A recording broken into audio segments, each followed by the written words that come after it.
Assalamualaikum, hi. Today we're gonna learn about mixing process. The definition of mixing is an operation in which two or more components are interspersed in space with one another. So, the objective of mixing are to achieve a uniform distribution of the components by means of flow. Next, to increase homogeneity of a system by reducing non-uniformity or gradient in composition. So, let's go to the mixing process. This is all that we need to prepare the carrot juice.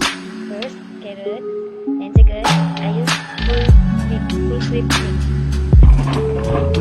mix.